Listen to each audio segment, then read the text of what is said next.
Fala galera, no vídeo de hoje vamos analisar esse vídeo do Jones Manuel de 4 anos atrás, que diz que a União Soviética ganhou praticamente sozinha dos nazistas.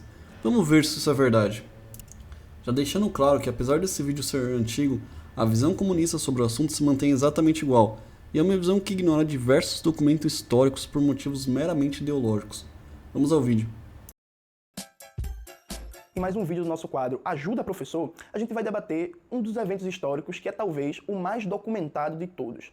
A quantidade de filmes, jogos de videogame, livros, documentários, poemas, músicas, revistas em quadrinho, bonecos e por aí vai, que foram lançados sobre a Segunda Guerra Mundial é impressionante. Todo ano existe uma nova produção da indústria cultural tratando desse evento histórico. Paradoxalmente, a Segunda Guerra Mundial é um dos eventos menos conhecidos de todos. A explicação desse paradoxo entre ser um acontecimento histórico fartamente documentado, matéria-prima para várias e várias produções da indústria cultural, e ser, em grande medida, desconhecido nos seus processos históricos reais, se explica pela importância da Segunda Guerra Mundial até hoje do ponto de vista político. Se a Segunda Guerra já acabou faz décadas, a guerra ideológica e cultural pela escrita da história desse momento do século XX é cada vez mais acirrada. Um exemplo para ilustrar essa tese. O filósofo Jean Salem, em seu livro, diz que na França, em 2004, foi realizada uma pesquisa sobre a Segunda Guerra Mundial. Apenas 25% dos franceses consideram que a União Soviética teve um papel fundamental na derrota dos nazistas na Segunda Guerra. E a maioria dos jovens da França acha que a União Soviética foi aliada da Alemanha durante a Segunda Guerra. Junte a isso, uma produção gigantesca da indústria cultural estadunidense que trabalha com um mito histórico, na verdade é mentira, de que os Estados Unidos tiveram participação fundamental na derrota do nazismo.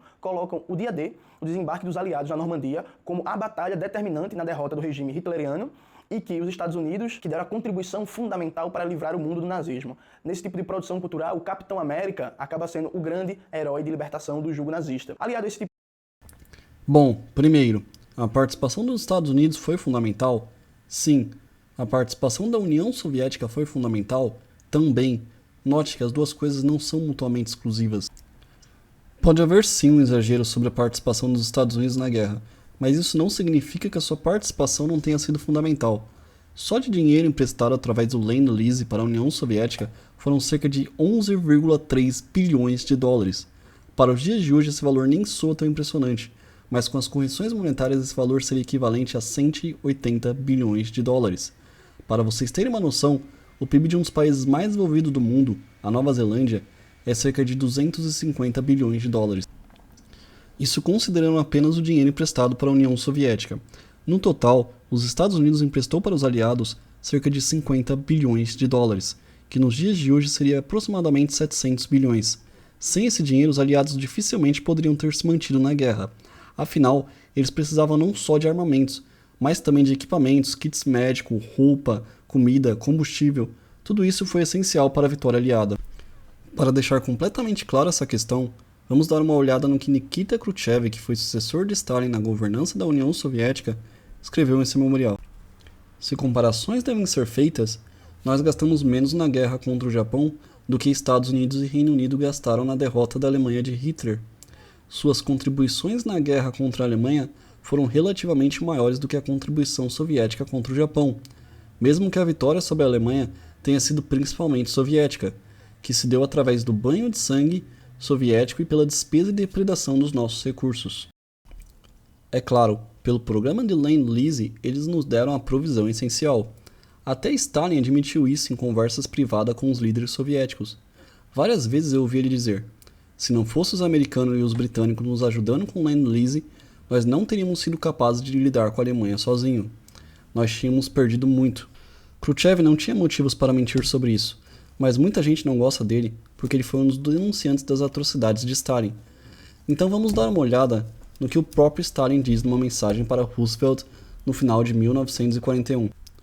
Sua decisão, senhor presidente, de mandar para a União Soviética um empréstimo de $1 bilhão livre de juros para atender às necessidades de armamento e matéria-prima da União Soviética é aceito pelo governo soviético com a mais sincera gratidão, como provisão essencial para nossa tremenda e onerosa luta contra nosso inimigo em comum, o hitlerismo sanguinário. Note que essa mensagem foi enviada justamente numa época na qual a União Soviética estava passando pelas maiores dificuldades de resistência ao exército alemão. Mas se você ainda não está satisfeito, o próprio Stalin, numa conferência das três potências em novembro de 1943, disse que os Estados Unidos era um país de maquinários, e ele expressa sua gratidão pela capacidade de produção dos americanos, por serem incapazes de produzir 10 mil aeronaves por mês, enquanto a União Soviética só conseguia produzir 2.500 aeronaves. Ele termina dizendo que se não fossem essas aeronaves, eles não poderiam ganhar a guerra. Sobre a confusão com relação à União Soviética ter sido aliada dos nazistas, temos que lembrar que nos 2 primeiros anos de guerra, a relação soviética e nazista era uma relação cooperativa. Eles nunca chegaram a ser aliados propriamente ditos, mas ainda assim, ambos tinham prometido ajudar um ao outro em suas aspirações expansionistas. Vamos continuar o vídeo. De mentira, existe outro mito também muito difundido, que circula bastante através de piadas, mas também é dado crédito enquanto verdade histórica, é que foi o frio que derrotou os nazistas. Se faz até uma analogia com a derrota de Napoleão na Rússia, que supostamente teria sido derrotado pelo frio, e Hitler, tal como Napoleão, também sucumbiu ao frio da Rússia. Esse tipo de história eu acho muito engraçado, porque parece que a Alemanha ficava no Nordeste, o exército nazista não estava acostumado com o frio, foram todos invadir a União Soviética de bermuda e chinelo de dedo, e lá descobriram que fazia frio na Rússia. Eles não sabiam, não tinham essa informação. Infelizmente, nessa época não tinha Google Maps para eles verem a previsão do tempo. Essa história também é falsa. A União Soviética, graças à sua economia planificada, ao seu desenvolvimento científico, técnico e militar e à direção política do Partido Comunista da União Soviética, foi a grande responsável pela derrota do nazismo. Neste trecho, ele começa a argumentação dizendo que os alemães já eram acostumados com o frio, portanto, estavam preparados para o inverno da Rússia. A falha lógica aqui é que estar acostumado com o frio não significa que você é imune a ele. Veja bem, estar acostumado com temperaturas frias quando você está no conforto da sua casa ou abrigado em algum lugar é uma coisa. Você ter que se locomover por semanas ou até mesmo meses num clima frio, com chuva ou neve, é algo totalmente diferente. Quando falamos de batalha, qualquer detalhe pode ser importante, desde as condições do terreno, o reconhecimento da região e até mesmo nesse caso as condições meteorológicas e climáticas, sendo esse último tão importante que os Estados Unidos já está há anos pesquisando formas de manipular o clima. Eles inclusive chegaram a utilizar esse tipo de técnica na Guerra do Vietnã. Hoje, esse tipo de técnica é até mesmo considerado crime de guerra. Note, eu não estou dizendo que foi o clima que venceu dos nazistas, mas é evidente que se o exército tiver que passar por diversas dificuldades só para chegar ao campo de batalha, pode haver sim um desgaste físico e mental capaz de afetar o rumo das batalhas.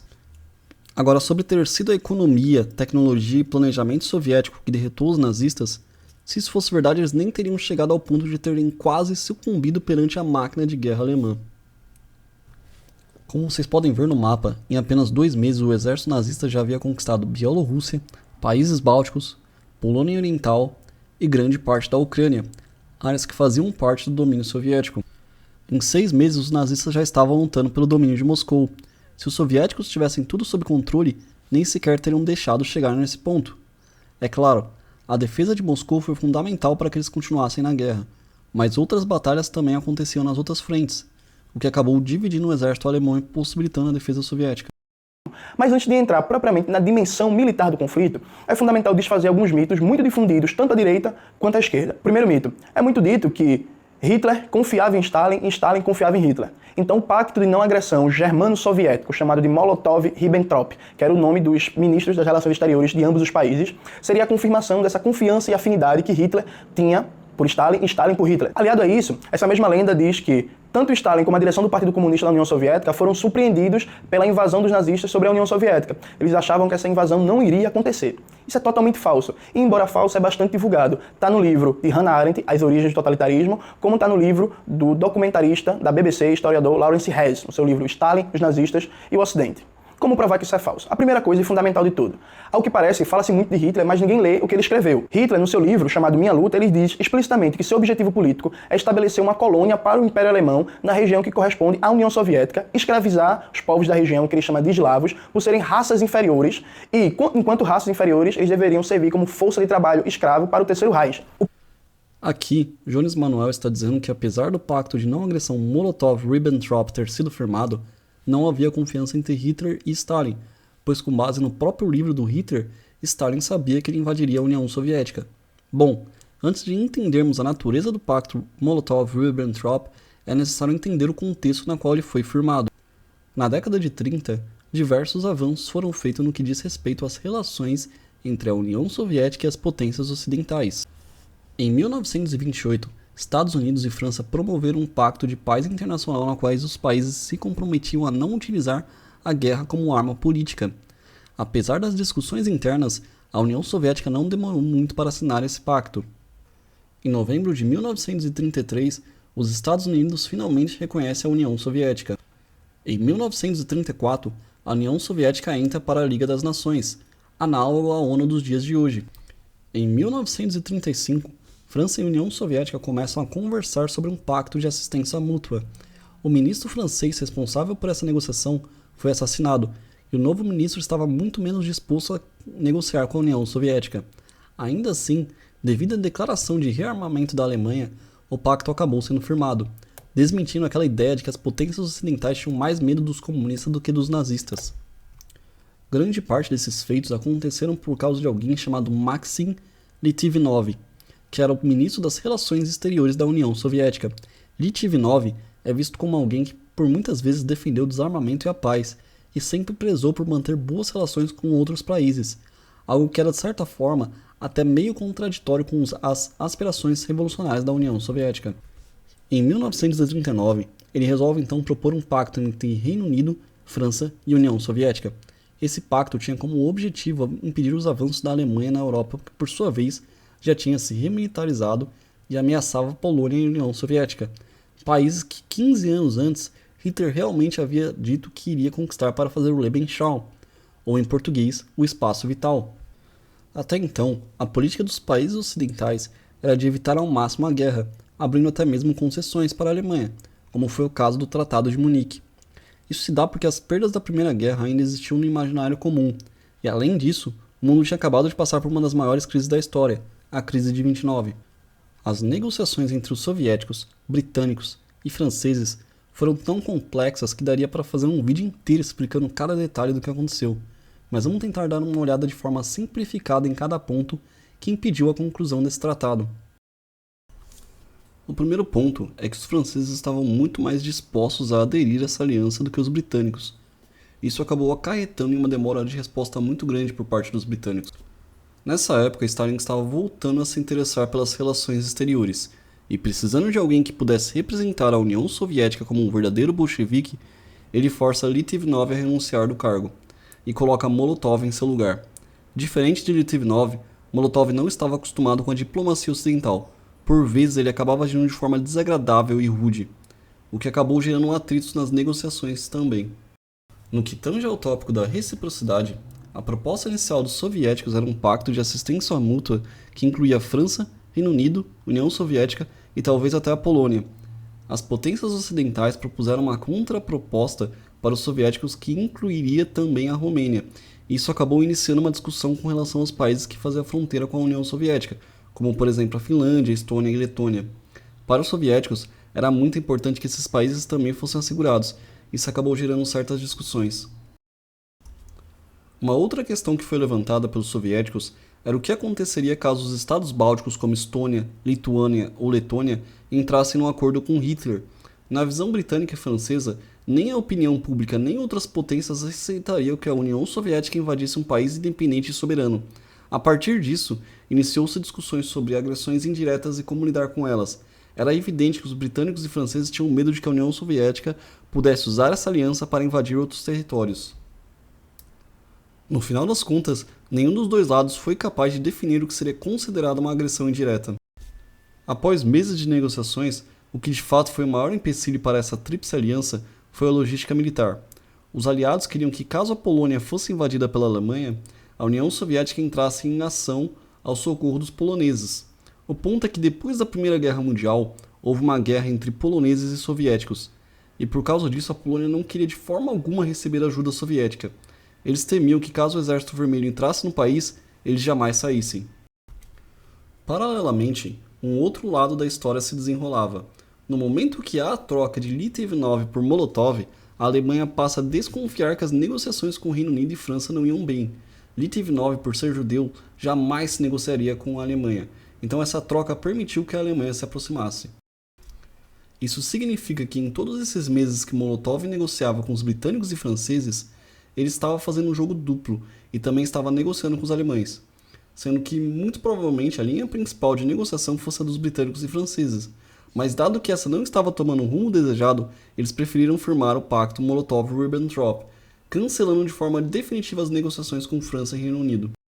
Bom, agora que entendemos qual o contexto na qual esse pacto foi firmado, precisamos entender a natureza do pacto.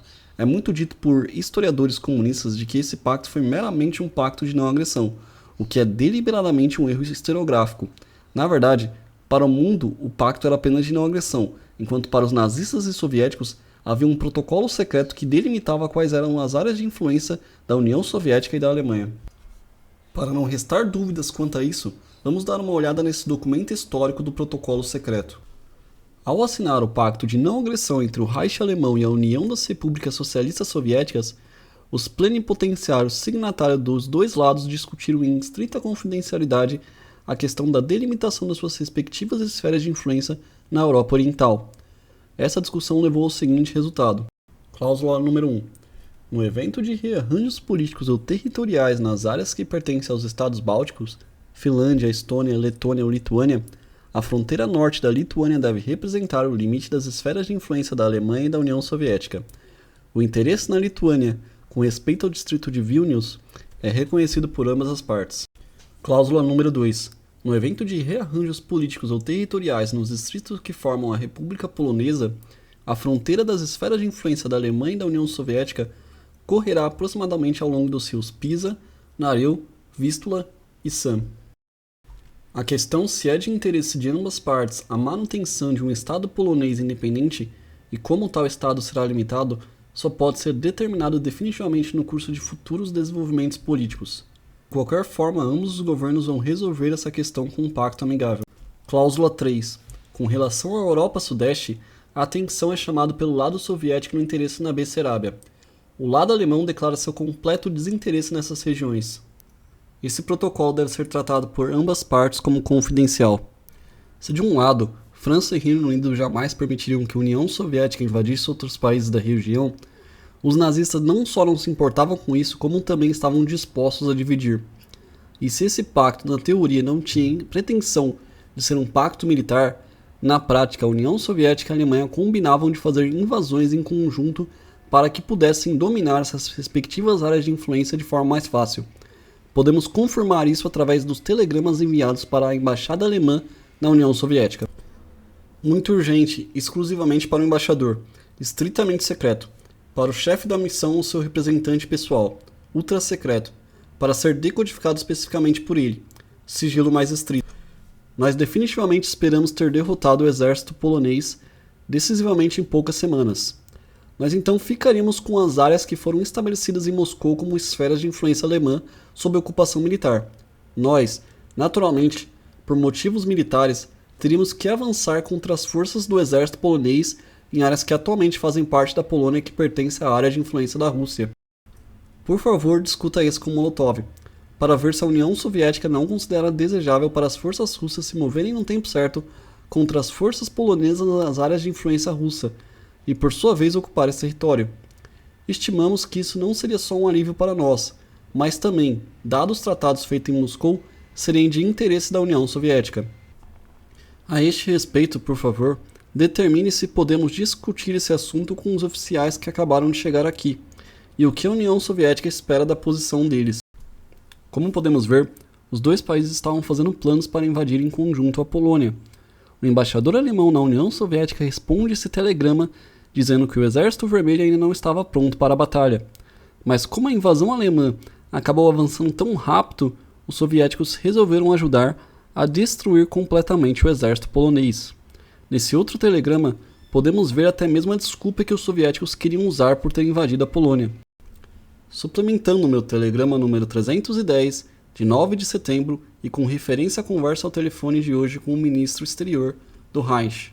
Na conferência de hoje às 4 da tarde, Molotov modificou sua afirmação de ontem, dizendo que o governo soviético foi pego completamente de surpresa pelo rápido sucesso do exército alemão. De acordo com a nossa primeira comunicação, o Exército Vermelho esperava que demorasse diversas semanas, e agora foi diminuído para poucos dias. As autoridades do exército soviético estavam, portanto, numa situação difícil, dado que com as condições vistas aqui, eles precisavam de 2 a 3 semanas a mais para sua preparação. Mais de 3 milhões de homens já foram mobilizados. Eu expliquei enfaticamente para Molotov o quão crucial seria a rápida ação do Exército Vermelho nessa conjuntura. Molotov repetiu que para agilizar esse assunto, tudo o que era possível estava sendo feito, Eu tive a impressão que Molotov me prometeu mais ontem do que o Exército Vermelho pode de fato cumprir.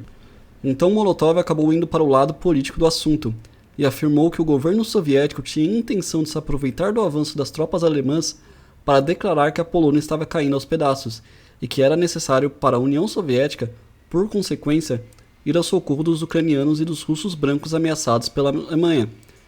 Esse argumento era para tornar plausível a intervenção soviética para as massas, e ao mesmo tempo para evitar que a União Soviética parecesse um agressor. Como podemos ver, até as desculpas que seriam usadas para justificar a invasão era algo que os países entravam em acordo. Nesse caso, os alemães não gostaram muito da justificativa, já que eles pareceriam agressores ilegítimos. Eles acabaram propondo outra.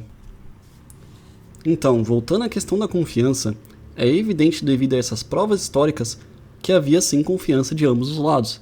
E sim, é verdade que Hitler tinha dito no Mein Kampf que iria avançar ao leste, mas naquelas circunstâncias específicas daquele contexto histórico, a União Soviética era um grande aliado.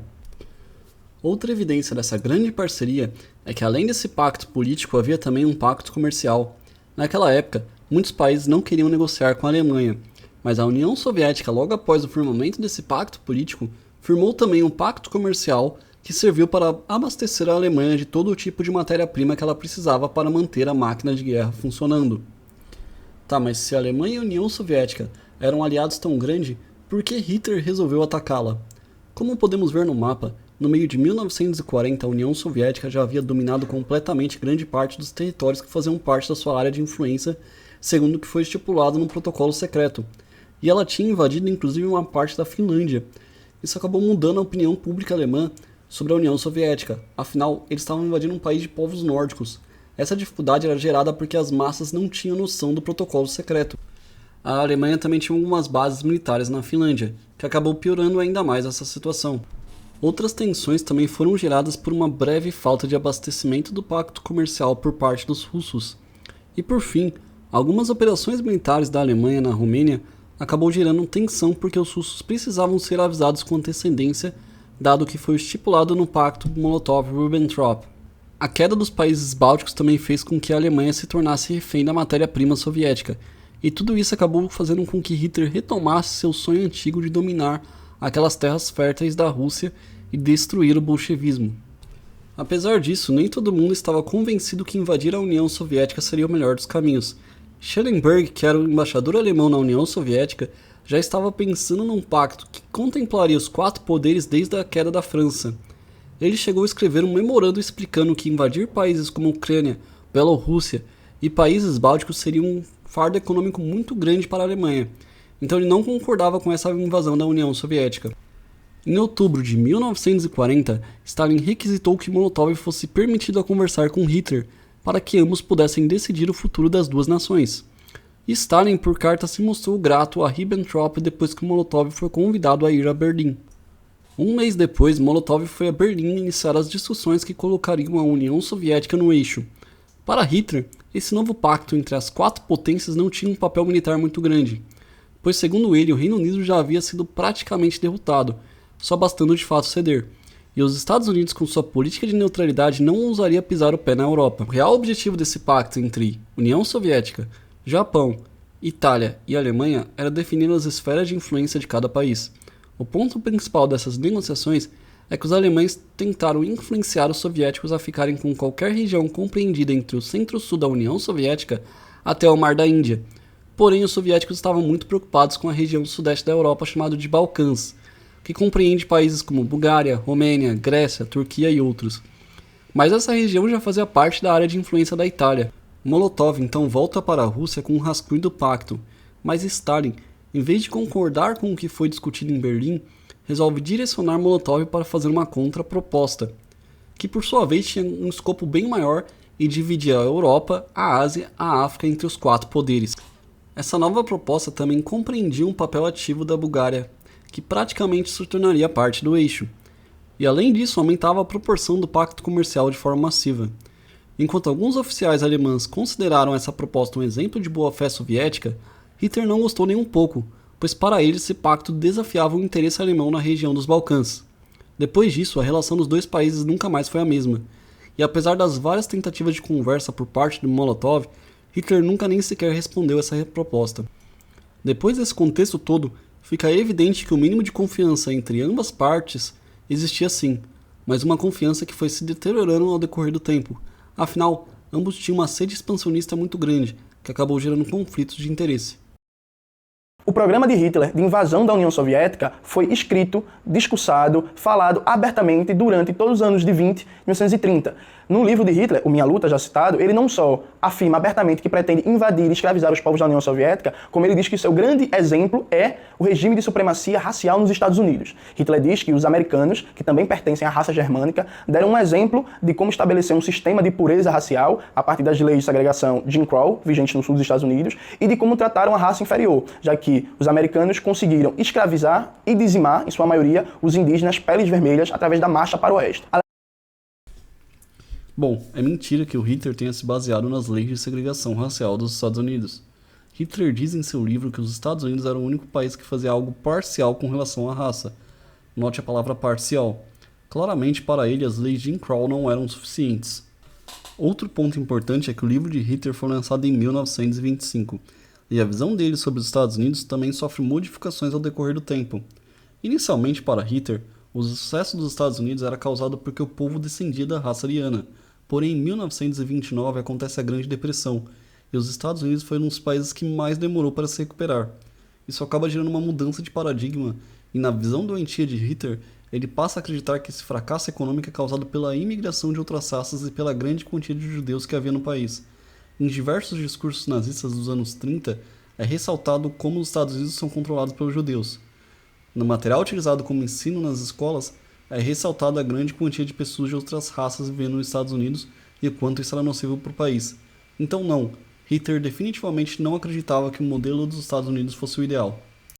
Isso é fartamente documentado que tanto Stalin quanto a direção do Partido Comunista da União Soviética sabiam dos planos da Alemanha para invadir o país, e quando a invasão aconteceu, a direção soviética estava bem informada e pronta para a invasão. Os soviéticos conseguiram inclusive colocar espiões na alta cúpula do Estado nazista, estavam informados de todos os planos. Quem diz isso não é Jones, que é um historiador comunista. No livro Um Stalin Desconhecido, lançado no Brasil, esses dois historiadores, que são inclusive dois anti-stalinistas militantes, mostram com base em vários documentos, muitos deles liberados com o fim da União Soviética, documentos até então secretos, que a direção da União Soviética sabia perfeitamente da invasão dos nazistas, e desde o início o pacto de não agressão entre a Alemanha nazista e a União Soviética foi uma manobra diplomática genial da União Soviética para não enfrentar uma guerra sozinha de início com os nazistas.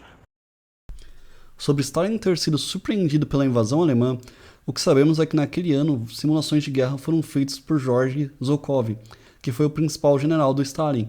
Além disso, diversos relatórios da inteligência da GRU também alertou Stalin sobre o aumento das divisões alemãs nas fronteiras.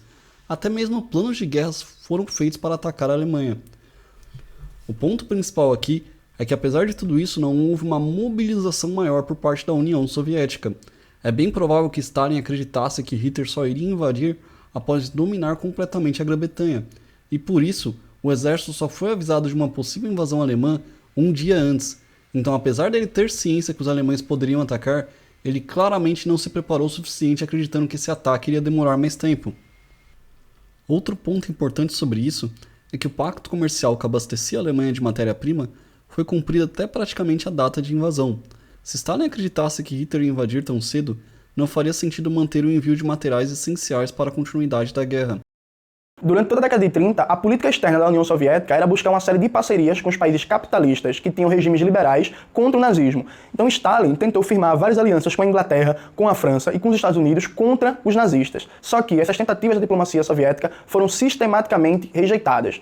Tanto a burguesia quanto os principais políticos da França, da Inglaterra, dos Estados Unidos e vários outros países consideravam que o nazismo era um mal menor frente ao perigo do socialismo de maneira geral e do socialismo soviético em particular. Alguns exemplos históricos para provar isso. O presidente do Banco da Inglaterra, Norman Montagu, em 1934, declara que Hitler é um amigo da civilização porque ele protege a Alemanha e a Europa Ocidental dos perigos do comunismo.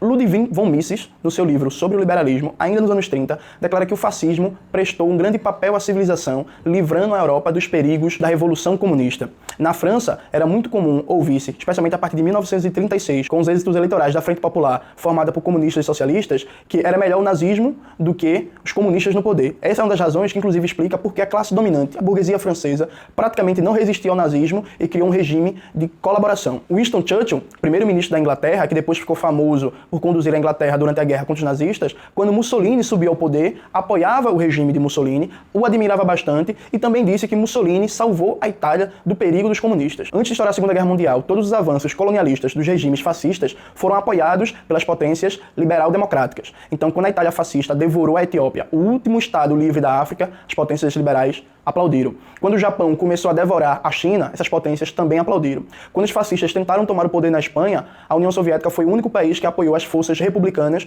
contra a ditadura monarquista e fascista de Francisco Franco. Tal forma que a direção da União Soviética percebeu que as potências liberais imperialistas não estavam preocupadas com o perigo do nazismo e, para elas, o nazismo era o mal menor frente ao perigo dos trabalhadores tomarem o poder. Dado todo aquele contexto, essa narrativa é completamente falsa. Dentro do imaginário popular, as perdas da Primeira Guerra ainda existiam de forma muito fresca na memória, e as negociações não foram sistematicamente rejeitadas. Essas negociações duraram meses, e no final das contas, quem deu a palavra final sobre parar de negociar foi a União Soviética, após ter firmado o Pacto Molotov-Ribbentrop. Em 1942, Molotov chegou a se encontrar com William Strange, um dos embaixadores do Reino Unido que participou das negociações. Ele o encontra dizendo a seguinte frase: "Fico feliz de te encontrar, velho amigo. Nós fizemos nosso melhor em 1939, mas falhamos. Nós dois estávamos em falha." Além disso, essa visão de Mrs. Churchill, que nem era primeiro-ministro ainda, e a visão de um banqueiro não demonstra em nada que essa era a visão hegemônica da época. Isso sem contar o fato de que essa frase de Mrs. é dita especificamente sobre o fascismo, e não sobre o nazismo. Essa distinção é importante porque na época que ele publicou esse livro, a Itália ainda não era aliada da Alemanha. Então existia essa ideia de que os fascistas poderiam ser uma potência não só contra os comunistas, mas contra os nazistas também. Há também o fato de que Mrs., sendo um austríaco, não queria que a Áustria fosse anexada pela Alemanha, e a Itália, que fazia fronteira com a Áustria, foi o único país que se mobilizou para manter a independência da Áustria. Se vocês quiserem saber mais sobre isso, recomendo assistirem um vídeo do João Eigen sobre o assunto. Na direção do Partido Comunista da União Soviética, funda o Pacto de Não Agressão, ele obrigou as potências imperialistas como a Inglaterra a entrar na guerra. O senador Henry Truman, que futuramente seria presidente dos Estados Unidos, tinha declarado em 1938, numa sessão do Senado: "Numa guerra entre a União Soviética e a Alemanha nazista, nós temos que apoiar quem estiver perdendo, mas minha preferência é que os dois se explodam." Quando é firmado o Pacto de Não Agressão, a União Soviética consegue, em uma só jogada, conseguir mais tempo para se preparar militarmente para a guerra, desenvolver sua capacidade industrial, seja do ponto de vista bélico, seja do ponto de vista civil, fazer com que as potências liberais imperialistas se envolvam na guerra e desgastar o exército nazista, que antes de invadir a União Soviética já tinha se envolvido em vários conflitos. Em suma, foi uma jogada diplomática brilhante, que mais do que mostrar a suposta confiança ou semelhança entre nazismo e comunismo soviético, mostra como a burguesia não tem problema nenhum em usar o fascismo, a sua cadela em momentos de crise, como diria Bertolt Brecht, para tentar esmagar qualquer movimento dos trabalhadores, qualquer experiência socialista. Outro aspecto muito importante da história da Segunda Guerra Mundial é a dimensão propriamente militar. Não há qualquer evidência que essa aliança tenha sido uma jogada para fazer as potências ocidentais entrarem na guerra. Na real, todas as evidências, conversas e arquivos demonstram exatamente ao contrário. O pacto foi firmado por motivos estritamente expansionistas, como é visto nas invasões na Estônia, Lituânia, Letônia e na tentativa de conquistar a Finlândia. Os números são irrefutáveis para provar que foi a União Soviética a principal responsável por derrotar o nazismo. Primeiro, o número de vítimas. A União Soviética foi o país que mais teve perdas humanas durante a Segunda Guerra Mundial. Até hoje não existe um consenso tão grande nos números, mas eles oscilam na casa de 20 a até 40 milhões de cidadãos da União Soviética que perderam a vida na resistência nacional contra a ofensiva neocolonial nazismo. Nada disso aconteceu com a Inglaterra ou com os Estados Unidos. Novamente, a União Soviética teve sim um impacto importante na luta contra os nazistas, mas utilizar o número de mortos como prova disso é um erro crasso. Afinal, pensando assim, o exército que for mais incompetente pareceria o que teve maior impacto. Um exemplo claro disso é que os números normalizados, quem teria a maior quantia de mortes seria a Polônia, tendo uma baixa de 16% da população. Ainda assim, o impacto que ela teve contra a Alemanha foi baixo. A quantia total de soldados americanos que lutou na guerra foi de 16 milhões, e a quantia de mortes foi de 416 mil. A quantia de soviéticos que lutou na guerra foi de 34 milhões, enquanto a quantia de mortes foi de 10 milhões. O que significa que a cada 3 soviéticos, um morria, enquanto a cada 38 americanos, um morria. Isso não tem uma relação direta com o impacto, e sim com o fato de que a União Soviética que foi atacada. Um ataque, por sua vez, que ela não teve o menor preparo para se defender, e isso acabou gerando muitas perdas. Aliás, cabe lembrar, quando a Alemanha invade a União Soviética, Churchill, primeiro-ministro da Inglaterra, e Franklin Delano Roosevelt, presidente dos Estados Unidos, demoram bastante a abrir a chamada Segunda Frente. O que é isso? A União Soviética estava enfrentando os nazistas na chamada Frente Leste. E Stalin pedia constantemente aos governantes da Inglaterra e dos Estados Unidos que abrissem uma frente ocidental para dividir as forças do exército nazista. Estados Unidos e Inglaterra só abriram essa frente, esse fronte ocidental, quando estava claro que a Alemanha nazista iria perder para a União Soviética. Os soviéticos começavam a avançar em direção à Europa Ocidental para evitar o perigo do Exército Vermelho ocupar toda a Europa Ocidental, incluindo a França, e aí fortalecer as condições políticas para um processo de sovietização ou de revolução socialista nesses países. Aí os aliados criam o famoso fronte ocidental e garantem que países como Itália e França, especialmente, vão estar ocupadas por forças do exército estadunidense e inglês. O Stalin só foi pedir essa segunda frente na Europa Ocidental um ano depois que a União Soviética havia sido invadida. E essa segunda frente demorou sim para ser criada, porque o exército inglês não estava totalmente pronto. Ainda assim, falando desse jeito faz parecer que a União Soviética ficou lutando anos contra a Alemanha sozinha, enquanto as potências ocidentais não faziam nada, o que não é verdade. A Grã-Bretanha e os Estados Unidos, por exemplo, estavam ocupados na campanha contra as forças alemãs e simpatizantes da Vichy francesa no norte da África. Depois disso, iniciou-se as operações na Itália, isso sem contar as forças aliadas lutando no Pacífico. Nesse período, entre o início da invasão dos nazistas e a abertura da Segunda Frente, os números são chocantes. Em 1942, o exército soviético combatia 98% das forças operacionais do exército alemão. Isso mesmo que você ouviu, 98%. Eram 178 divisões no fronte leste, ou seja, contra a União Soviética. Enquanto isso, a Inglaterra combatia apenas 5 divisões do exército nazista no norte da África. Mas esses números não se referem apenas a 1942. De 42 até 44, sempre mais de 80% das forças operacionais do exército nazista estavam concentrados no fronte leste, ou seja, contra a União Soviética. Na Batalha do Volga, que vai da metade de 42 até fevereiro de 43, 2 milhões de nazistas foram presos, mortos ou desapareceram, uma das maiores perdas do exército nazista durante a Segunda Guerra.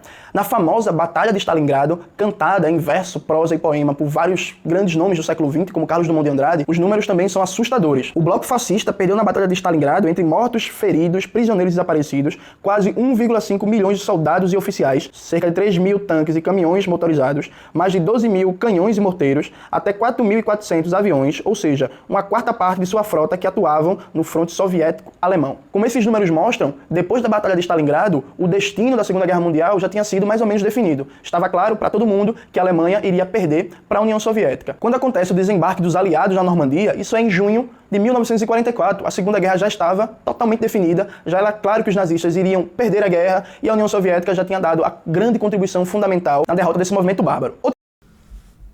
Um outro ponto importante é que a Frente Ocidental foi criada quando a União Soviética havia acabado de reconquistar suas regiões. Não havia qualquer iminência dela de fato destruir a Alemanha sozinha, que dirá de invadir a França.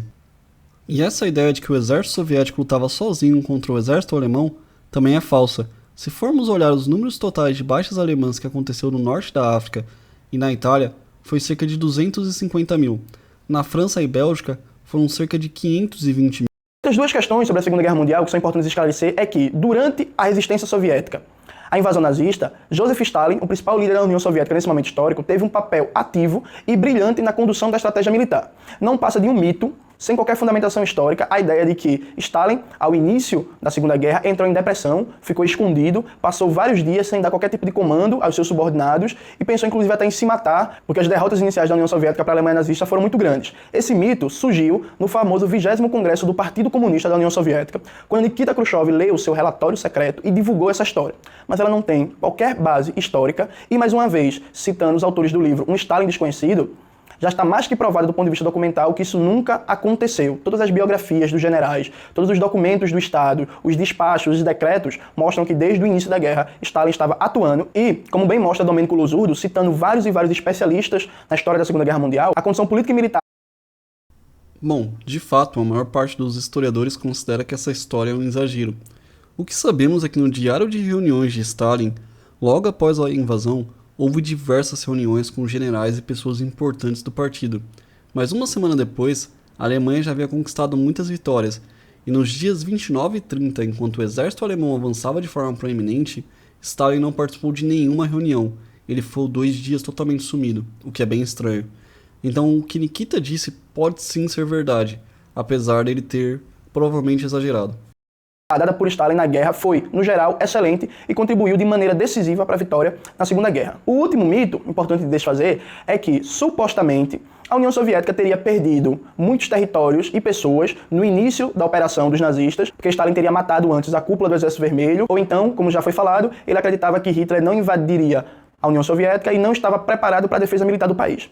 Isso é falso. E a explicação do porquê a União Soviética sofreu tanto no início do confronto é bem simples. A invasão alemã sobre a União Soviética, a Operação Barbarossa, aportuguesando a pronúncia, ela foi a maior operação militar da história da humanidade. Nunca, nem antes, nem depois, houve um movimento militar com tantos soldados, tanques, aviões, canhões e morteiros para invadir um país. Até hoje, mesmo com todas as guerras que já tivemos no mundo, guerra da Coreia, guerra contra o Vietnã, guerra do Iraque, guerra no Afeganistão e por aí vai, a proporção da operação militar dos nazistas nunca foi alcançada. É um tanto quanto estranho alguém achar que um país pode sofrer um ataque militar dessa magnitude sem sofrer derrotas significativas, perder bastante território e vidas humanas. As vitórias iniciais da Alemanha nazista se explicam pela capacidade industrial e bélica e a magnitude do seu exército, das suas forças armadas. Contudo, essas vitórias iniciais, como a própria história mostra, foram vitórias tópicas que não determinaram os rumos finais da guerra. Em resumo, de fato, essa operação foi a maior da história. Ainda assim, como eu falei anteriormente, o Exército Vermelho só ficou sabendo do ataque um dia antes. E é claro, Stalin já havia recebido informações da inteligência de que o exército alemão se reunia na fronteira fazia muito tempo. Ainda assim, ele decidiu ignorar achando que Hitler não iria atacar tão cedo.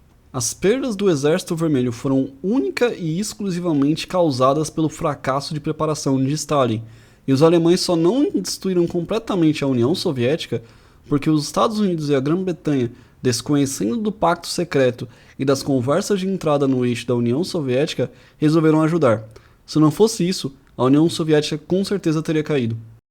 se hoje não existe um regime nazista de proporções mundiais, se hoje o mundo não fala alemão, se hoje não existe escravidão racial aberta, se hoje o racismo é considerado algo negativo, devemos agradecer aos comunistas, à União Soviética, à direção do Partido Comunista, ao povo e ao seu líder máximo, Joseph Stalin. O Exército Vermelho é símbolo da maior vitória dos trabalhadores no século XX. A derrota da barbárie nazista é algo que está na nossa história, na história do movimento comunista. Não é um feito da história dos Estados Unidos, da Inglaterra, de Churchill ou de Roosevelt. É um feito nosso. É fundamental combater a desinformação sobre esse momento da história, defender o nosso legado e não acreditar nos mitos, nas fantasias anticomunistas. Sejam as que têm uma roupagem acadêmica e filosófica mais elegante, como as besteiras produzidas por Hannah Arendt, ou os delírios reacionários de uma espécie de Olavo de Carvalho. É isso, galera. Espero que você tenha gostado do vídeo de hoje. Esse vídeo é aquele vídeo ideal para mandar pro seu amigo coxinha, reacionário, ou até aquele amigo liberal que tá meio perdido no mundo, que repete a história de que nazismo e comunismo são a mesma coisa, teoria das ferraduras e pipipi, popopó, e pipipi, popopó. Mande esse vídeo para ele entender a história real da derrota do nazismo na Segunda Guerra e o papel fundamental, preponderante, que a União Soviética teve nesse grande feito da história da humanidade. Também não esqueça de curtir o vídeo. Esse vídeo demonstra que a União Soviética não só não ganhou sozinha dos nazistas, como também ela ajudou os nazistas até o limite do possível. Essa narrativa é pautada em algo que vai além das questões históricas e começa a entrar nas questões morais. A importância de que a União Soviética tenha sido a grande vencedora do nazismo nada mais é do que uma tentativa de sinalização de virtude. É uma tentativa de dizer que a União Soviética foram os únicos que se preocuparam em fazer algo contra esse regime genocida, e que as democracias liberais são apoiadoras do fascismo e do nazismo, quando na realidade as potências ocidentais fizeram de tudo que podia para impedir Hitler, enquanto a União Soviética fez de tudo que podia para ajudá-lo.